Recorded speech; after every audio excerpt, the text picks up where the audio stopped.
अस्सलाम वालेकुम। आज मैं तैयार कर रही हूँ बहुत ही मज़ेदार गुड़ वाली तिल की पट्टी। बहुत ही इजी और बहुत जल्दी बन जाने वाली ये रेसिपी है। आप सर्दियों में ज़रूर इसे ट्राई कीजिएगा और मुझे अपना फीडबैक ज़रूर दीजिएगा। तो आइए इसकी रेसिपी को देखते हैं। तिल की पट्टी बनाने के लिए मैंने 1 कप सफ़ेद तिल लिए हैं और 1 कप ही गुड़ लिया है, यानी आप जितने तिल लेंगे उतना ही आप गुड़ भी लेंगे।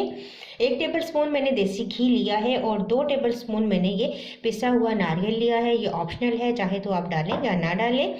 मैं इसलिए डाल रही हूँ कि इसका टेस्ट बहुत ही इसमें अच्छा आता है। तो आइए बनाना स्टार्ट करते हैं।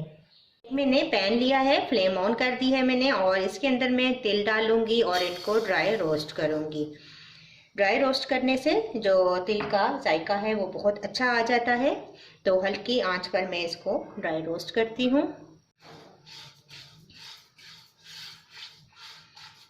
जब तिल चटकना शुरू हो जाएंगे तो इसका मतलब है कि आपके तिल ड्राई रोस्ट हो चुके हैं। तो अभी हम साथ साथ चम्मच हिलाते रहेंगे ताकि इक्वली तमाम तिल ड्राई रोस्ट हो जाएं।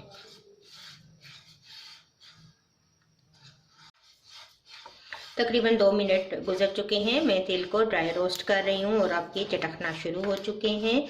तो इट्स मीन के तिल बहुत अच्छे से ड्राई रोस्ट हो चुके हैं। अब मैं फ्लेम ऑफ कर देती हूँ और तिल निकाल लेती हूँ। अब शामिल करेंगे तकरीबन टेबल स्पून मैंने देसी घी लिया है, इसको मेल्ट करते हैं।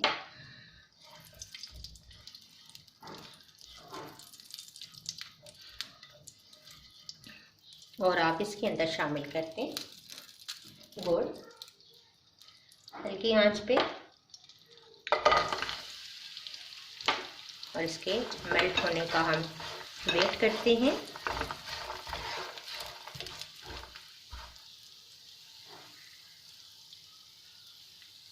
तो देखिए तमाम गुड़ हमारा मेल्ट हो चुका है।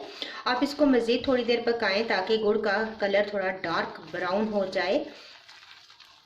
घी डालने से देखें बहुत अच्छी सी शाइन आ गई है गुड़ के अंदर।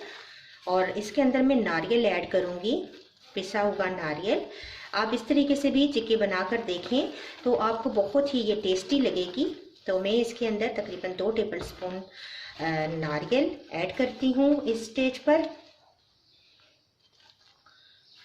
और इसको मज़ीद हम थोड़ी देर पकाएंगे। और अब इसके अंदर मैं तिल शामिल कर दूंगी जो मैंने रोस्ट किए थे, और इसको मिक्स करेंगे। फ्लेम ऑफ कर देते हैं। तमाम तिल अच्छे से मिक्स कर लेंगे। बहुत ही मज़ेदार और झटपट रेसिपी है, सर्दियों में ज़रूर ट्राई करें।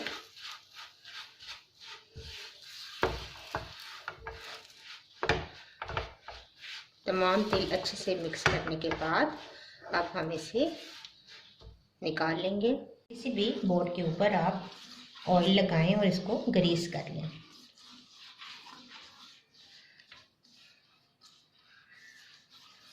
ताकि जब हम तिल की पट्टी काटें तो वो आराम से निकल आए, नीचे चिपके ना।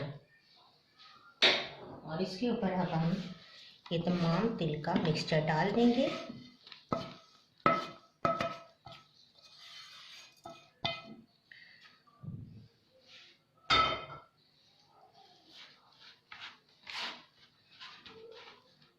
इस तरीके से फैलाएंगे और बेलन की मदद से इसको फ्लैट कर लेंगे।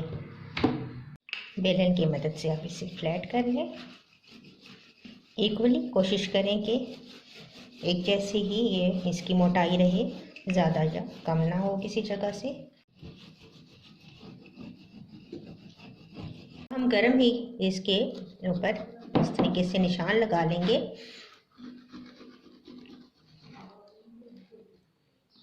ताकि काटने में हमें आसानी हो। ये नारियल की चिक्की हमारी बिल्कुल रेडी है, बहुत ही मज़ेदार और खस्ता। ये देखिए। अगर आपको ये मेरी रेसिपी अच्छी लगती है तो इसको ज़रूर लाइक कीजिएगा। इंशाल्लाह एक नई वीडियो के साथ दोबारा हाजिर होंगी। अल्लाह हाफिज़।